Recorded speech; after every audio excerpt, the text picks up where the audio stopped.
en grand. Hop, donc c'est bon.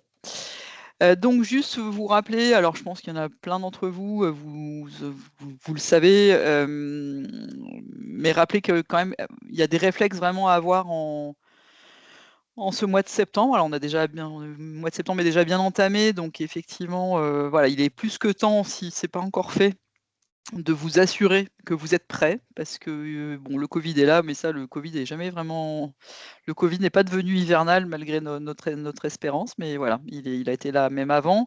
Mais là, on a plein de clusters. La grippe, ben, on ne sait pas, mais potentiellement, elle peut arriver, dès, la mi-octobre. Le VRS, virus à bronchiolite avant, et vous savez peut-être aussi qu'on a une épidémie, alors on sort des virus, mais on a une épidémie de coqueluche, qui est assez, qui est très importante, hein, dans toute l'Europe et en particulier donc en France depuis le mois de janvier et voilà, qui nous a demandé aussi un petit peu qui nous a un peu sollicité, nous, au cours des derniers mois.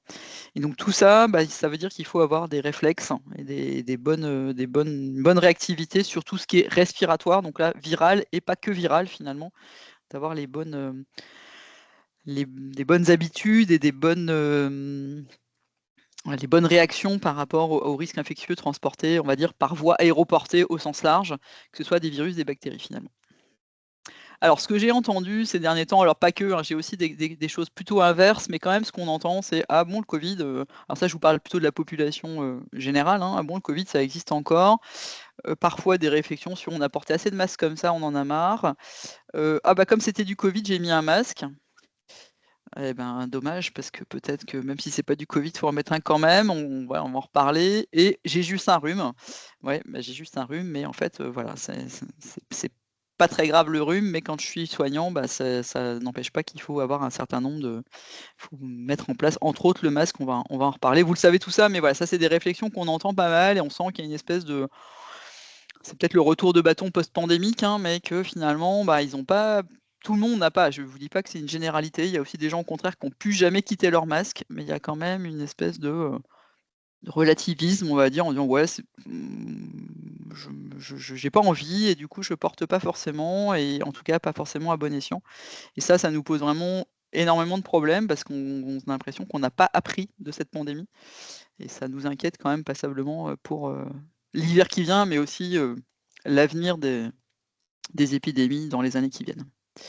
Alors, pour vous dire, mais ça vous le savez très bien, le Covid est là, la grippe et la bronchiolite, il y a aucune raison qu'elles ne reviennent pas, hein. Enfin, elles vont revenir quand, je pourrais pas vous dire, mais on va surveiller les courbes et on les remettra sur notre site internet quand, ça commencera un peu à augmenter. On remettra ça, toutes les semaines à jour sur notre site.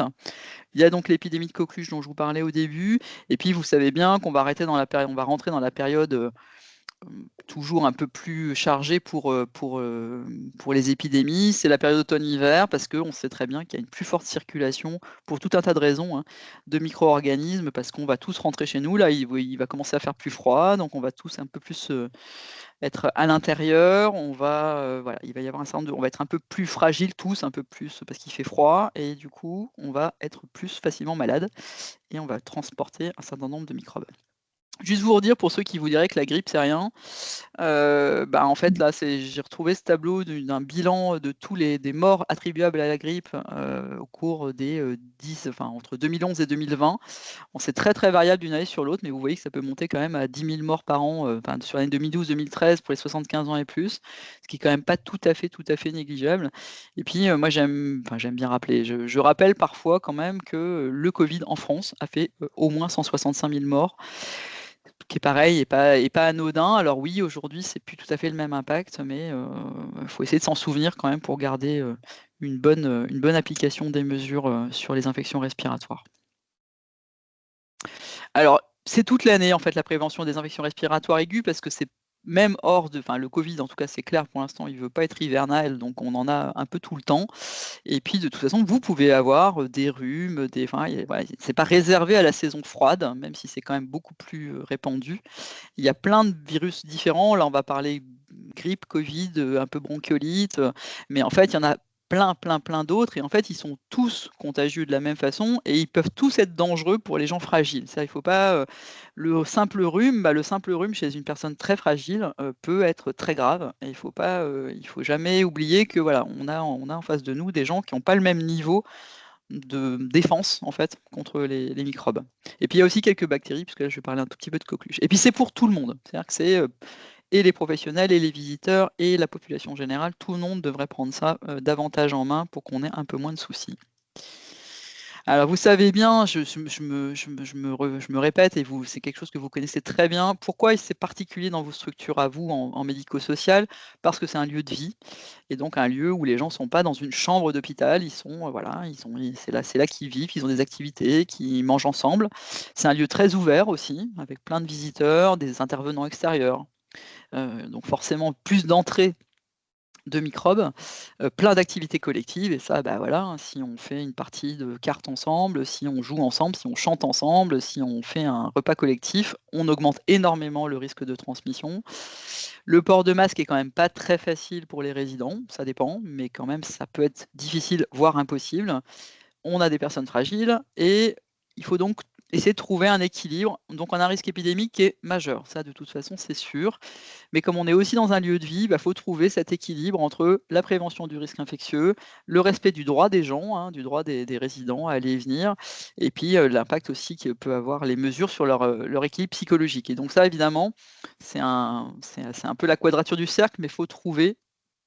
Moi, évidemment, je vais plus militer pour la prévention du risque infectieux, parce que c'est mon métier, mais évidemment, je comprends très bien que c'est pas toujours facile de faire la part des choses. Il faut essayer d'être le plus, voilà, trouver la bonne attitude pour que on n'ait pas trop de dégâts des épidémies, mais qu'on puisse aussi préserver, la vie des résidents autant que faire se peut.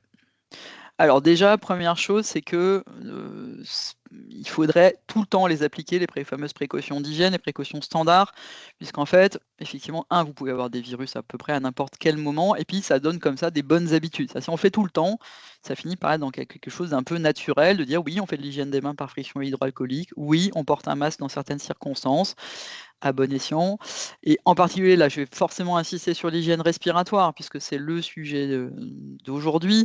En fait, toute l'année, quand on a un symptôme et en fait, symptôme, ça veut dire même un rhume. C'est-à-dire qu'on a des symptômes ORL au sens large, on a le nez qui coule, on tousse un peu, on a la gorge qui gratte, on sent que voilà, on est un peu «grippé» entre guillemets et ben, on met un masque. On met un masque et ça, c'est quelque chose qu'on a vraiment du mal à implanter pour tout le monde. Ça dépend qui, mais on a quand même des difficultés à faire comprendre que c'est tout le temps, en fait, hein. C'est pas qu'en hiver et on peut protéger aussi comme ça ses proches, ses collègues et cetera. Si on est grippé, enrhumé, il faudrait aussi essayer de garder un peu ses distances et en tout cas, peut-être pas manger avec ses collègues. Enfin voilà, ça c'est encore peut-être plus compliqué, parce que là on touche voilà à la s le côté, équipe et le besoin de se retrouver, mais c'est sûr que quand on est enrhumé, il faudrait plutôt faire un peu attention, à ses collègues et encore plus évidemment à ses résidents. Bon, tousser, éternuer dans son coude, utiliser des mouchoirs uniques, se désinfecter les mains après s'être mouché, ça vous savez tout ça, mais c'est des choses qui dans la population générale sont alors absolument pas, rentrées dans les mœurs, hein, moi j'ai pas vu beaucoup de gens se désinfecter les mains après s'être mouchés et tousser, éternuer sur son coude un peu plus qu'avant certainement, mais en tout cas, c'est pas si répandu qu'on pourrait l'espérer et n'oubliez pas d'aérer, alors ça c'est facile quand il fait chaud, mais quand il se met à faire froid, on a beaucoup moins envie et pourtant c'est une mesure absolument majeure qui va contribuer à diminuer les aérosols infectés et qui va vraiment diminuer le risque, de transmission de ces micro-organismes. Ah donc risque saisonnier, on l'a dit, pas complètement, mais quand même majoritairement saisonnier, donc ça s'anticipe. On le sait, ça va pas changer, ce sera toujours comme ça, a priori, hein, enfin sauf si un jour on a plus d'hiver et plus d'automne, mais enfin pour l'instant on n'en est pas encore là. C'est un risque qui s'anticipe. Tous les ans, à partir du mois d'octobre, hein, septembre parfois même, hein, pour la bronchiolite, elle arrive parfois un peu plus tôt, mais en tout cas, on peut être sûr qu'à partir du 1er 15 octobre, on va avoir plein de pathologies, virales, bronchiolite, grippe, ou autres et donc tous les ans ça se reproduit, donc tous les ans vous pouvez l'anticiper. Être prêt prêt à faire face, en fait, hein. Les mesures sont les mêmes pour tous les virus. C'est-à-dire que c'est vraiment et même sur, la coqueluche, hein, ça marche aussi. C'est vraiment des mesures qui vont marcher et qui vont aussi même marcher sur la gastro-entérite. Donc ouais, c'est quand même des mesures qui vont être vraiment relativement simples, même si elles sont bien qu'elles soient simples, assez mal appliquées, mais c'est assez simple, ça marche très bien et il faut impliquer absolument tout le monde parce que, on est tous vraiment dans la même galère tous les ans et donc vraiment, il faudrait essayer que ce soit ça devienne quelque chose de naturel, on va dire, d'être prêt. C'est faut pas en faire plus qu'il ne faut, c'est pas la peine de voilà, on est sur il y a du Covid, il y a de la grippe, il y a du VRS, il y a plein de choses, on est prêt. En septembre, octobre, on est prêt à faire face. Donc essayez dans vos structures, si c'est pas le cas, de faire l'état des lieux et de savoir que voilà, vous si possible avant, alors, bon, septembre, enfin en tout cas être prêt, faire un peu votre checklist. Est-ce que j'ai bien tout ce qu'il me faut? Est-ce que j'ai bien des masques? Est-ce que j'ai des masques pour tout le monde? Est-ce que j'ai des FFP2 qui vont bien? Enfin voilà, il y a des outils qui existent pour ça. Vous faites une liste. Est-ce que j'ai bien le bon détergent désinfectant virucide dont je vais avoir besoin? Est-ce que j'ai les affiches prêtes pour communiquer et cetera? Est-ce que vous avez tous vos outils? Et comme ça, bah, voilà, vous avez votre petite boîte à outils et vous êtes prêt quand ça va arriver. Et une fois que c'est arrivé, ce qui va enfin, a priori se produire, là, il y a quand même évidemment des choses, il va falloir déclencher un plan, si vous êtes vraiment, alors vous savez, hein, épidémie, c'est à partir de ça va très vite, hein. C'est à partir de 3 cas. Donc en fait, il faut être vraiment faut pas attendre d'avoir, 5, 10, 15, 20 cas, hein. Dès que vous avez un premier cas, vous et peut-être un début de deuxième, dites-vous que de toute façon, s'il y en a déjà un ou 2, il y en a déjà d'autres qui sont en train d'advenir. Il y en a d'autres qui sont en incubation. Donc il faut vraiment être hyper réactif et là, je sais que c'est pas facile, mais il faudrait vraiment que les personnes symptomatiques, elles soient en chambre, dans un premier temps. S'il y a un symptomatique, 2 symptomatiques, ceux-là, faut vraiment, si possible, qu'ils restent en chambre au moins quelques jours. Alors s'ils sont pas bien, ça va être plus facile. S'ils font un Covid très léger comme on a maintenant, parfois juste un peu mal à la tête, juste un peu voilà, des petits symptômes et finalement c'est plus difficile de leur faire garder la chambre. Mais il faut vraiment essayer. Idéalement, ce serait 7 jours, on sait que c'est compliqué, mais au moins 4-5 jours, quoi. Le temps que 5 jours, le temps que les symptômes se calment un peu. Et il faut que les professionnels, ils portent un masque avant de rentrer dans la chambre et aussi, si possible, là encore, on sait bien que c'est pas toujours évident, dans les soins très proches, que ce soit aussi le résident qui porte un masque, qui est le double, le masque des 2 côtés, chez le soignant et chez le professionnel et chez le résident. N'oubliez pas d'avoir des FFP2, des bons FFP2 bien étanches pour tout le monde. Donc ça veut dire que normalement, il faudrait en avoir plusieurs sortes, parce que tout le monde n'a pas le même visage. Pour les gestes à risque d'aérosolisation. N'oubliez pas les lunettes de protection. Ça, c'est un truc, hein, qui a été très, très, porté pendant le Covid, mais qui a été un peu oublié depuis. Alors que, vous le savez, hein, la porte d'entrée dans les yeux, c'est qu'en fait, ça vient dans le canal lacrymal et ça va marcher tout aussi bien que si ça rentre par le nez. Et puis, bah, va falloir renforcer un peu l'entretien des surfaces, surtout les surfaces, vraiment celles qu'on touche tout le temps, quoi, celles qui sont tout le temps touchées. Et puis par contre, gants et protection de la tenue, vous restez dans le cadre des précautions standards. Vous êtes en précaution gouttelette. Je vous parle vraiment là des infections respiratoires aiguës, hein. C'est pas la peine de mettre, des surblouses et des tabliers à tire-larigot plus qu'il ne faut, dans le cadre des précautions standards. Je vous ai mis une affiche, j'ai pas mis je me rends compte, j'ai pas mis le lien, mais on pourra le rajouter. C'est une affiche faite par des collègues, hein, c'est à eux que j'ai emprunté le petit logo. Précaution il y a des micros ouverts.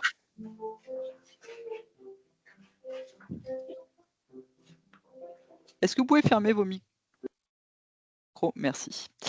C'est l'affiche de nos collègues d'Île-de-France parce qu'on trouve qu'elle est bien faite, elle est simple, elle est visuelle. Donc voilà, vous savez que tous les outils tous les CPIA sont en accès libre, même si c'est pas notre logo dessus, c'est pas bien grave.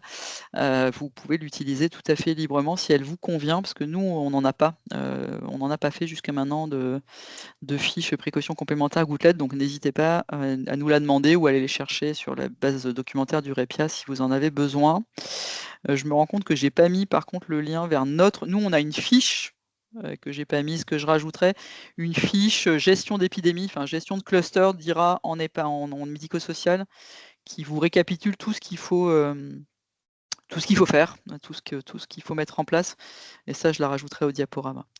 Alors, dans le contexte épidémique, le port du masque, vous n'aurez plus jamais, je pense, hein, d'obligation, enfin, je ne faut jamais dire jamais, mais pas d'obligation par les autorités sanitaires. Donc, c'est vraiment une décision qui doit être prise, vous, dans vos structures, en fonction de ce qui vous arrive. Et ce qui vous arrive n'arrive pas forcément en même temps. Vous n'allez pas faire porter un masque à tout le monde du mois d'octobre jusqu'au mois d'avril.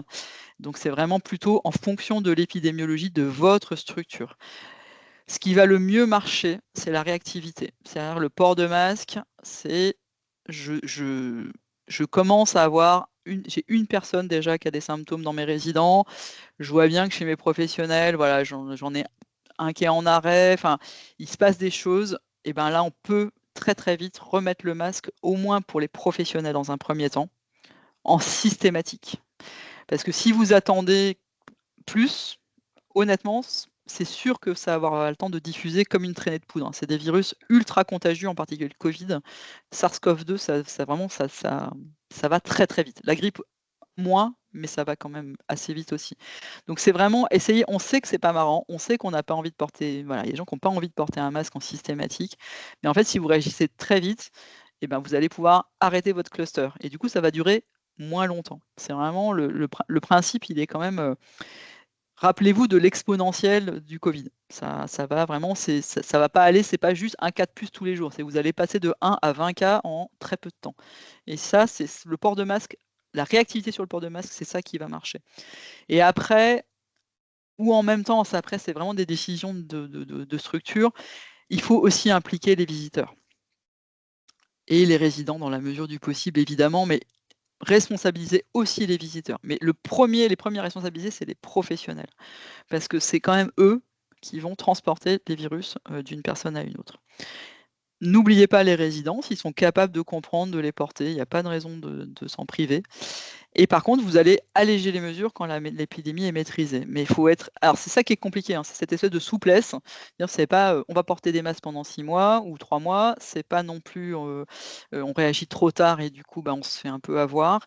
C'est on en met très tôt et on va pouvoir les enlever du coup une fois que le cluster il est maîtrisé. Et en fait, votre cluster il sera d'autant mieux maîtrisé qu'il n'aura pas pris d'ampleur, qu'il touchera peu de gens et que du coup, ben, ça sera beaucoup plus facile à.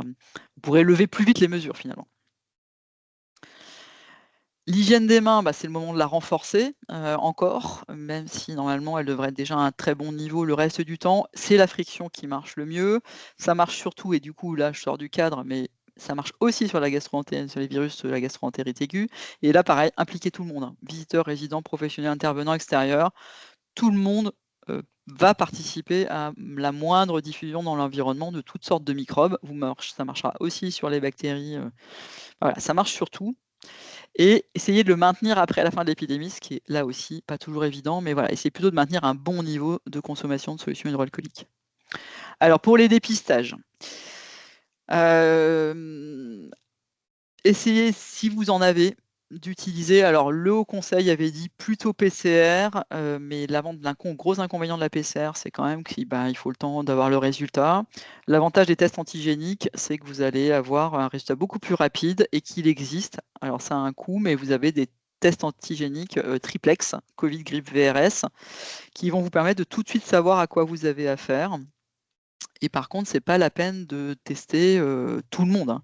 C'est tester les premiers et après, le reste des gens qui vont devenir symptomatiques, on va considérer que c'est le même virus. Même si, bien sûr, on n'est pas à l'abri que dans l'épidémie, il y ait des gens qui aient peut-être 2 virus, ça peut arriver, ou enfin voilà, tout le monde n'a pas, mais on va tester les 3-4 premiers. Et puis après, c'est pas la peine d'aller plus loin. Pas la peine de faire du dépistage massif, ça c'était du temps de la pandémie, mais c'est pas la peine de continuer ça. Il n'y a pas de dépistage de fin d'épidémie. C'est une fois, voilà, ça va s'arrêter à un moment donné. On peut se donner, on est resté sur les 14 jours, hein, mais après le dernier cas, quand vous êtes à une semaine déjà du dernier cas, a priori, vous êtes à peu près sûr que c'est en train de se calmer. Et quand vous avez atteint les 14 jours, vous êtes sûr que le cluster est maîtrisé. Alors, il faut suivre votre épidémie aussi dans le temps. Il y a là encore, hein, il y a des outils qui existent. Vous pouvez essayer de faire une courbe épidémique pour voir un peu ce qui se passe. Et il y a un signalement qui est demandé, qui vous est demandé à faire. Alors, c'est dès 3 cas en 4 jours. C'est les cas résidents. On ne compte pas les cas professionnels, quel que soit le virus. Si vous avez des difficultés, alors normalement à 3 cas, vous n'êtes pas en difficulté, mais voilà, vous pouvez aussi nous interpeller, nous, le CEPIAS, pour dire voilà, j'ai un cluster. Parce que si vous signalez, ça va à l'ARS et l'ARS va gérer, elle ne fait pas appel à nous en systématique, elle fait appel à nous si elle a vraiment l'impression que le cluster n'est pas maîtrisé ou si elle sent qu'il y a vraiment des difficultés. Mais si vous vous sentez en difficulté, vous pouvez nous interpeller voilà, indépendamment du fait de prévenir l'agence par le portail de signalement. Donc ça, c'est un portail national, mais ça redescend vers l'agence régionale de santé. Ouais, là, il y a une phrase qui est restée, ça c'est du copier-coller. Les replays qui étaient disponibles, effectivement, mais ça je l'enlèverai parce que c'est plus d'actualité. Entretien des locaux, assurez-vous d'avoir des produits virucides normés. C'est pas la peine de désinfecter par terre, ça sert à rien. Et si vous devez augmenter quelque chose en fréquence, ça va être vraiment ce qui est touché tout le temps. Et c'est pas la peine de tout augmenter comme fréquence, surtout que vous êtes en général en difficulté de personnel. Mais par contre, voilà, là où tout le monde met ses mains tout le temps, c'est là qu'il faut peut-être qu'il va falloir insister un petit peu plus. Par contre, n'oubliez jamais et vraiment ayez des arguments là-dessus parce que vous avez beau nettoyer, enfin on a beau nettoyer, en fait ça se recontamine extrêmement vite. Et du coup, augmenter le bio-nettoyage sans augmenter l'hygiène des mains, ça ne marche pas. C'est vraiment l'hygiène des mains et l'hygiène respiratoire, évidemment, qui va permettre de ne pas trop recontaminer l'environnement. Et voilà, il faut jamais oublier que c'est en miroir l'un de l'autre. L'entretien des locaux a un rôle à jouer très important, mais l'hygiène des mains, encore davantage probablement. Et souvent, en fait, finalement, ça suit pas au niveau où il faudrait. Et puis par contre, je vous rappelle, un linge, déchet, vaisselle, il n'y a vraiment pas de circuit particulier pour les infections respiratoires aiguës. Donc voilà, ne changez pas vos circuits quand vous avez une épidémie d'infection respiratoire aiguë sur linge, déchet, vaisselle. Pour la vie collective, qui est toujours une question qui se pose dans vos structures, je vous l'ai dit au début, il faut essayer le plus possible que les gens symptomatiques, les résidents symptomatiques restent le plus possible en chambre et en tout cas qu'ils aient plus d'activité collective pendant au moins quelques jours, le temps qu'ils soient moins symptomatiques. Si c'est vraiment impossible, parce que déambulant, parce que voilà, il peut y avoir des situations où c'est pas possible. En tout cas, essayer de réduire les interactions avec les autres autant que faire se peut. Et après, les professionnels, là, du coup, c'est pareil. Eux, il faut aussi qu'ils fassent attention dans les interactions. Et c'est là que le port du masque est quand même important aussi pour les protéger. Une fois que l'épidémie est vraiment déclarée, il va falloir décider de mesures possiblement plus contraignantes qui doivent être, alors je vous rappelle, adaptées et limitées dans le temps. Ça, c'est des décisions de structure avec le conseil de vie sociale. Il n'y a pas de règles, comment dire, enfin, ça va pas être il faut faire comme ça ou il ne faut pas faire comme ça dépend de votre situation à vous. Mais par contre, c'est évident que si vous êtes en plein cluster et que c'est en train de monter en puissance, il est quand même extrêmement prudent d'arrêter à un moment donné, alors à un moment donné n'est pas toujours facile à décider, mais d'arrêter complètement les activités collectives et de reporter les événements festifs. C'est toujours des décisions difficiles, mais vraiment, il vaut mieux reporter parce que sinon, vous allez poursuivre votre cluster et vous n'êtes quand même pas à l'abri que dans un énorme cluster, vous allez avoir justement le cas grave, l'hospitalisation, voire le décès, et que c'est quand même dommage. Voilà. Mais on sait que la décision n'est pas facile à prendre, mais c'est vraiment important à un moment donné de prendre des mesures et plutôt tôt que tard, parce que pareil, si vous avez trop tardé, mais en fait, ce sera déjà trop tard pour maîtriser votre épidémie. Et puis, n'oubliez pas, il faut prévenir tout le monde, il faut communiquer, et que tout le monde a son rôle à jouer dans cette histoire, y compris les visiteurs, qui doivent aussi être partie prenante et leur expliquer que c'est peut-être pas le moment de venir en visite selon le contexte épidémique de la structure.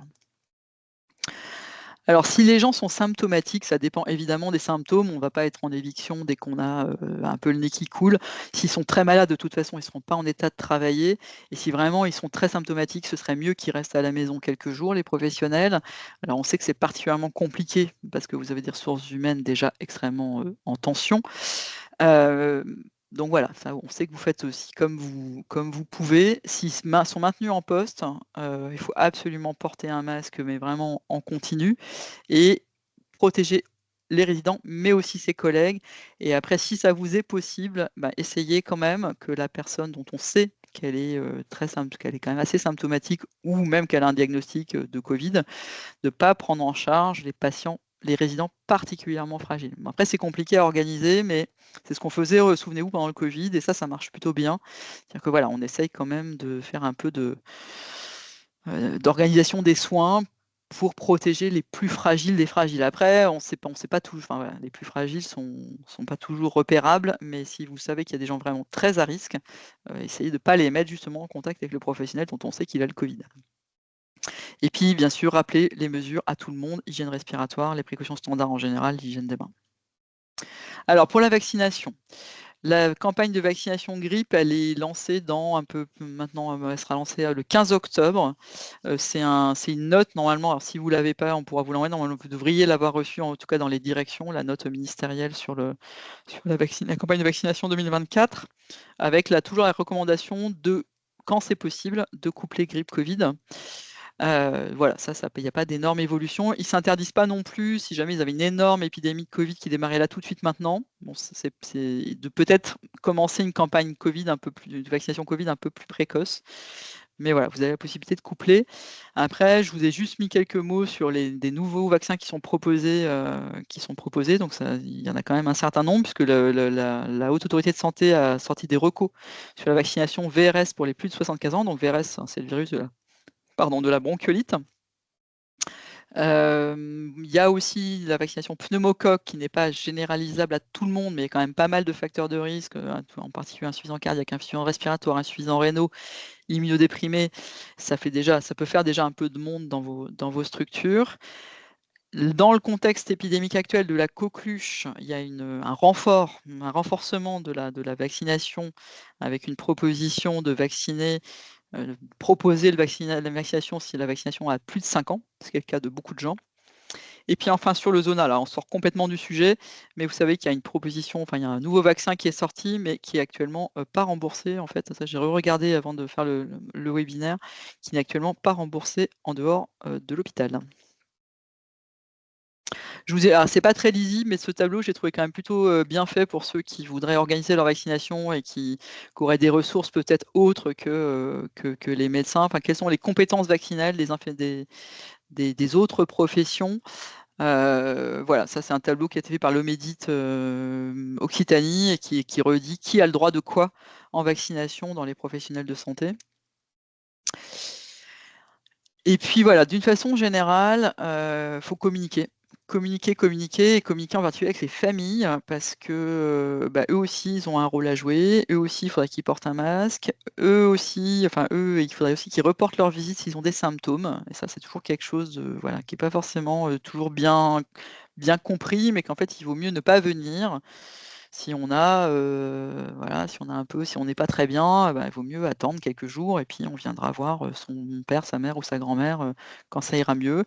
Eux aussi, ils peuvent s'impliquer dans l'hygiène des mains et il faut communiquer sur les mesures en fait, sur qu'est-ce qui se passe dans la structure et ne pas hésiter à dire que il y a un contexte particulier et que du coup on adapte un peu la façon de rendre visite à ses proches. Je voulais vous faire un petit focus coqueluche, là, on sort des IRA au sens IRA viral. Donc je l'ai dit tout à l'heure, il y a vraiment une épidémie très forte. Là, vous voyez la courbe, en fait, les années précédentes, c'est les courbes en bas qui sont quasiment au ras de. Enfin voilà, il y a un signal qui est très très faible. Et puis là, depuis début 2024, ça a vraiment énormément augmenté, ça a même explosé, avec énormément d'hospitalisations. Une très très forte charge supplémentaire sur le service de santé, enfin sur les hôpitaux plutôt chez les bébés, enfin chez les petits, mais il y a aussi des cas chez les adultes et on était en comptabilisation, à 38 décès, majoritairement des petits, mais il y a quand même quelques personnes âgées aussi, dans ces décès. Alors c'est de la transmission gouttelette et l'avantage, je dirais quand même de la coqueluche, c'est que c'est contagieux quand c'est symptomatique. Donc tant que c'est pas symptomatique, il y a pas donc les personnes contacts ne sont pas contagieuses tant qu'elles n'ont pas, les tout premiers symptômes. Donc quand vous avez si ou quand vous aurez un cas, si vous avez un cas, les cas si c'est chez vos résidents, donc là, il faut effectivement les traiter et il faut qu'ils soient, traités par antibiotiques, hein, par macrolide et qu'ils soient mis en précaution complémentaire gouttelette et si c'est des professionnels, bah, faut aussi qu'ils soient traités, du coup, par leur médecin traitant et qu'ils soient, eux, en éviction. Alors ça dépend quel traitement ils ont, mais ça va de quelques jours à s'ils n'ont pas de traitement du tout, c'est 3 semaines, hein, d'éviction sur la coqueluche. Mais sinon, c'est 3 ou 5 jours selon l'antibiotique qui est utilisé. Et pour les contacts, par contre, ne mettez pas en éviction vos contacts coqueluches, hein. C'est de la vigilance, il faut leur dire de se surveiller parce que les premiers symptômes sont assez ordinaires sur la coqueluche. Vigilance clinique, on peut leur en profiter pour parler de vaccination, mais la vaccination n'empêchera pas, c'est pas la vaccination qui les empêchera d'attraper la coqueluche s'ils ont été exposés.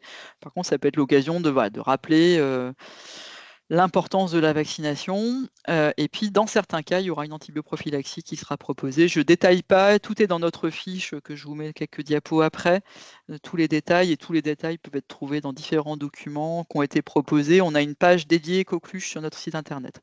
Et n'hésitez pas à en profiter pour parler vraiment de vaccination, demander aux professionnels si voilà, est-ce qu'ils savent où ils en sont de leur vaccination coqueluche, à quand remonte leur dernier appel, etc. Parce que c'est quelque chose qui n'est pas forcément bien connu des gens en général.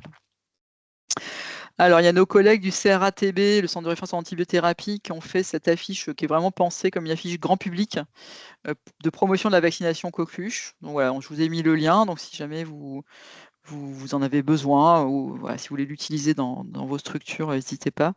Et puis nous, côté CEPIAS, on a fait, alors elle est un petit peu, c'est un document assez dense, mais on a essayé de tout résumer sur un recto avec les références documentaires au verso, sur voilà, une espèce de foire aux questions coqueluche, quand est-ce qu'on l'évoque, comment le confirmer, le diagnostic, comment ça se traite, quelles sont les personnes à risque, etc. On a essayé vraiment de tout faire rentrer sur un A4. Ce qui était quand même pas évident parce que c'est des situations, il y a des situations variées. Mais voilà, vous avez normalement toutes les infos importantes sur la coqueluche sur ce document. Et à l'arrière de ce document, vous avez vraiment toutes les références si vous voulez aller plus loin. À la fois les références vraiment officielles au Conseil de la santé publique, aux autorités de santé, mais aussi des documents qui ont été faits par d'autres collègues, d'autres CEPIAS. Voilà, n'hésitez pas à aller y voir si vous en avez besoin, parce que là on n'a pas été sollicité ces derniers jours, mais on a eu quand même pas mal de cas de gestion de cas de coqueluche cet été. Et c'est pas terminé, hein, l'épidémie n'est pas encore, c'est pas encore redescendu. Alors, en conclusion, c'est ce que j'avais déjà dit l'an dernier, mais vraiment, faut plus dire enfin, je ne distinguez plus le Covid du reste, en fait. C'est en fait penser infection respiratoire aiguë, risque respiratoire, précautions respiratoires pour tous les microbes qui sont dans cette sphère-là et ne mettez pas le Covid sur un. Voilà, c'est ça. Le Covid est très contagieux, mais plus que la grippe, par exemple. Mais voilà, c'est les mêmes modes de transmission, donc il faut plutôt avoir une vision globale des choses. Anticiper parce que majoritairement, alors pas pour le Covid et pas pour la coqueluche, mais enfin quand même, il y a tous les autres virus de l'hiver, c'est hivernal justement, enfin automne-hiver. Donc vous pouvez vraiment avoir une stratégie unique. C'est les mêmes symptômes, c'est les mêmes populations à risque globalement, hein, c'est les mêmes gens fragiles et c'est les mêmes mesures de prévention. Donc voilà, ayez vraiment un plan d'action infection respiratoire aiguë plutôt qu'un plan Covid et puis le reste, on le mettrait un peu à part. C'est vraiment même combat. Communiquer, recommuniquer, même si on sait que voilà, peut-être il y a une espèce de relâchement. On a beaucoup de relâchement sur l'hygiène des mains aussi, mais il faut en reparler parce que voilà, les virus sont toujours là et on a un devoir de tous se responsabiliser face à ça pour protéger les plus fragiles. Voilà ce que je voulais vous dire sur donc je vous ai mis, voilà, c'est masque, hygiène des mains, aération, et vaccination. Ça déjà en faisant tout ça, plus entretien des locaux, avec ça vous êtes parfait, vous êtes parés pour la mauvaise saison. Je voulais juste vous rappeler qu'on a notre journée régionale le 17 octobre. Alors, c'est plutôt à viser équipe opérationnelle d'hygiène plus qu'EHPAD, mais voilà, n'hésitez pas à rediffuser la date autour de vous ou à venir. On va faire un webinaire Coqueluche, mais j'ai pas encore la date, mais ça, on vous en reparlerai. Et puis, bien sûr, on viendra vers vous après avoir élaboré notre programme 2025. Hein. On va continuer à diffuser des newsletters, et puis vous pouvez toujours venir voir sur notre site aussi pour voir nos différents webinaires, etc., qui seront proposés dans l'année qui vient. Et je vais départager, arrêter le partage.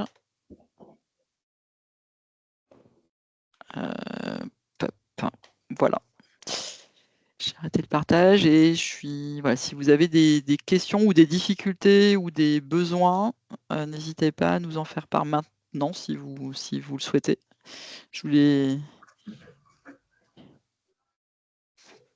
Est-ce que vous avez des questions?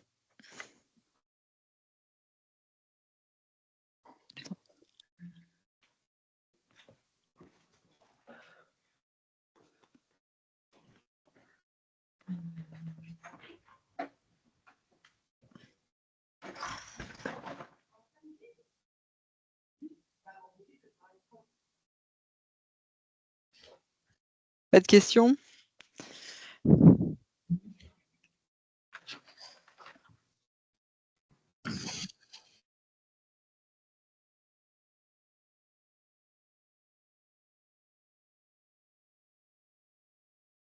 Non, il n'existe pas de vaccin individuel coqueluche. Donc c'est le diphtérie tétanos coqueluche, enfin le DTP coq, qui va d'ailleurs remplacer, enfin il n'y aura plus de DTP tout court. Je ne sais pas si c'est déjà le cas, ou enfin en tout cas voilà, il n'y aura plus il y aura plus que les quatre, enfin, le quadruple. Et effectivement, du coup, il faut quand même s'assurer qu'ils n'ont pas eu trop récemment une injection, parce que il ne faut pas une injection trop rapprochée. Il faut quand même vérifier, essayer de savoir quand même s'ils n'ont pas eu un rappel. Parce que normalement, vous savez, hein, le rappel anciennement dans le calendrier vaccinal, hors période épidémique, hein, il n'y avait pas de rappel coqueluche pour le tout venant, on va dire. Hein. C'est-à-dire que vous aviez votre dernier rappel coqueluche à 25 ans. Et si vous n'étiez pas particulièrement concerné par la stratégie de cocooning, hein, parce que c'était ça la stratégie, c'était la stratégie de protection autour des gens très fragiles.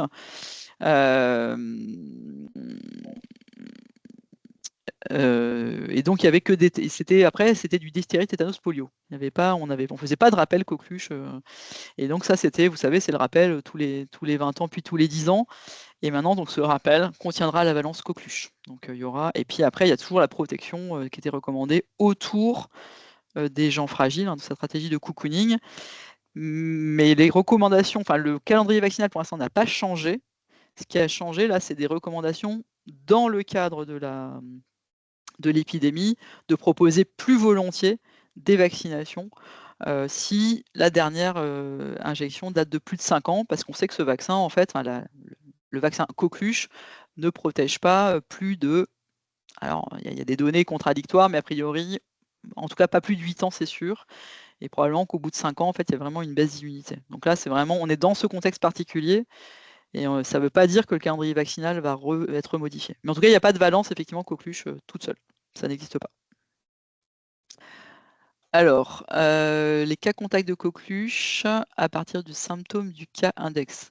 Oui, à partir des symptômes du cas index, effectivement, parce que c'est pas contagieux avant d'être symptomatique. Par contre, c'est vraiment les premiers symptômes, c'est des symptômes très légers. Hein. C'est des symptômes, ça peut être un début, ça peut être un rhume. Hein. C'est pas à partir de la première toux. C'est vraiment, et ça, faut essayer de retrouver du coup les symptômes initiaux du cas avéré de coqueluche. Les cas contacts de coqueluche peuvent travailler, si j'ai bien compris. Doivent-ils porter le masque? Non. Non, si vous êtes en contexte général d'épidémie, enfin, voilà, si vous avez une épidémie de coqueluche dans votre structure, on peut discuter de remettre le masque à tout le monde. Parce que voilà, ça peut être discuté. Mais dans le cas précis de la coqueluche, si vous n'avez que de la coqueluche dans votre établissement et pas du Covid, de la grippe ou autre chose, tant qu'ils n'ont pas de symptômes, ils n'ont pas besoin de porter un masque, parce qu'effectivement, ils ne sont pas contagieux. Par contre, c'est vraiment les premiers symptômes. Hein. C'est j'ai le nez qui coule, je suis contact coqueluche, j'ai le nez qui coule, je mets un masque. Hein. Et je me dis que ça va peut-être être la coqueluche. Donc Donc voilà, il faut être prudent, mais en tout cas, non, pas besoin de mettre un masque en systématique. Et l'accord des familles, c'est l'accord du résident surtout avant tout. C'est-à-dire que c'est vraiment, c'est un acte, voilà, il faut l'accord des gens pour les vacciner, comme tout acte de soin. Donc il faut effectivement, et s'ils n'ont pas la possibilité de donner leur accord, les résidents eux-mêmes, effectivement, ça dépend des situations, mais il faut pouvoir avoir l'accord de la famille. Mais si c'est le résident avant tout, s'il est en capacité de donner son consentement, il donne son consentement. Pour tous les vaccins d'ailleurs, enfin quels qu'ils soient. C'est pas différent, le Covid, c'est pas différent, enfin, c'est pareil pour toute vaccination, quelle qu'elle soit.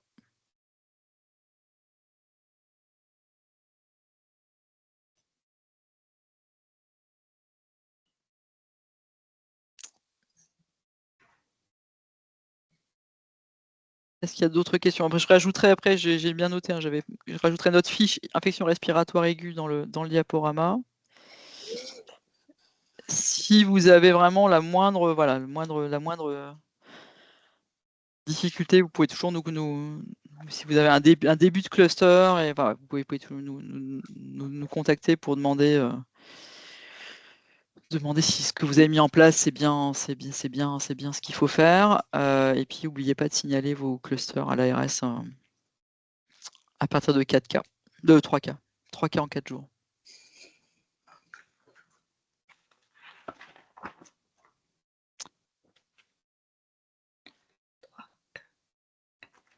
Si vous n'avez pas d'autres questions, je vais vous libérer.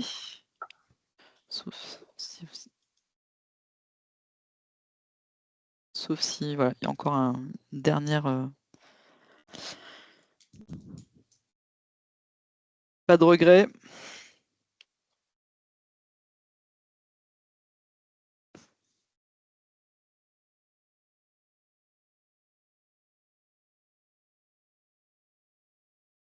Bon, je vous souhaite une bonne après-midi.